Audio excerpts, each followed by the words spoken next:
रोहतास के चाय विक्रेता की बच्ची को आयुष्मान योजना के दम पर नया जीवन दान मिला। रोहतास के चाय विक्रेता की बेटी को बचपन से स्पाइन में कमजोरी की समस्या थी। ये तब और बढ़ गई जब वो स्कूल में खेलते समय गमले में गिर गई और उसके गर्दन की हड्डी टूट गई, जिसका गांव में इलाज हुआ पर वो ठीक नहीं हो पाई। फिर उसे वाराणसी के ट्रॉमा सेंटर लाया गया, जहां विशेषज्ञ चिकित्सकों की देखरेख में प्रिया का ऑपरेशन किया गया। अब वो धीरे धीरे ठीक हो रही है। कल तक कुछ भी काम नहीं कर पाने वाली प्रिया अब अपना हाथ पैर चला रही है और उसे एक नया जीवन दान मिला है। आयुष्मान योजना के तहत मिलने वाली 5 लाख की पूरी राशि उसके इलाज में खर्च हो चुकी है। फिर भी बीएचयू के डॉक्टर उसका इलाज कर रहे हैं।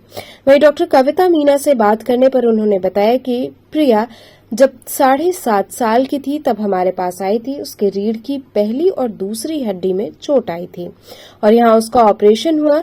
तब से ये हमारे पास है और ये आईसीयू में लगातार 8 महीने रही है और धीरे धीरे वेंटिलेटर से इसे हमने बाहर निकाला है। और आज स्थिति ये है कि प्रिया अपने हाथ से खाती है, मुस्कुराती है, खुश रहती है, हमेशा पॉजिटिव रहती है और हमेशा बाहर की दुनिया देखना चाहती है।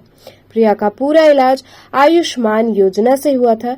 प्रधानमंत्री जी की योजना से ही संभव हुआ है कि इतना लंबा इलाज हम कर सके, परंतु प्रिया के 5 लाख खत्म हो गए थे।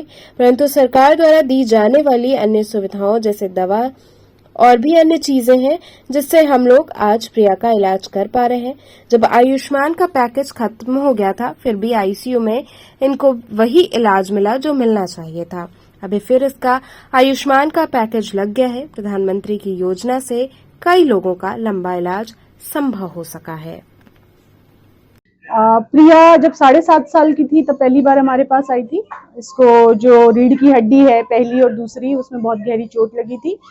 जब इसका ऑपरेशन हुआ उसके बाद से ये हमारे पास आईसीयू में है और आईसीयू में लगातार 6 से 8 महीना रही है और धीरे धीरे वेंटिलेटर से हमने बाहर निकाला इसे। और आज स्थिति ये है कि प्रिया जो है मुस्कुराती है, खाती है, खुश रहती है और वो इंतजार कर रही है कि बस उसको आईसीयू से कब डिस्चार्ज मिले, कब वो पूरी तरह ठीक हो। आयुष्मान से इसका इलाज हुआ था, लेकिन जैसा कि योजना में बताया जाता है कि 1 साल में 5 लाख का बेनिफिट सिर्फ मिलता है, तो प्रिया के 5 लाख रुपए खत्म हो गए थे। बट फिर भी हम बच्चे को जो है लगातार इलाज देना चाहते थे, तो इसीलिए मैं बहुत थैंकफुल हूँ सरकार का, जो हमको मरीज के लिए दवाइयाँ प्रोवाइड करती है, बाकी सुविधाएं प्रोवाइड करती है। उन सब चीज़ों से हमने प्रिया का जो इलाज है वो जारी रखा। तो जब तक आयुष्मान का पैकेज नहीं इसका चल रहा था तब तक भी आईसीयू में इसको वही इलाज मिला जो मिलना चाहिए था और हमने निरंतर प्रयास किया कि हम प्रिया को ठीक करें। और इस साल जब ऐसा हुआ है कि वापस से हम आयुष्मान का पैकेज इसका लगा पाए हैं, तो हमने वापस से इसका पैकेज लगाया है और फिर वापस से आयुष्मान के अंतर्गत इसका इलाज जो है हमने शुरू किया है।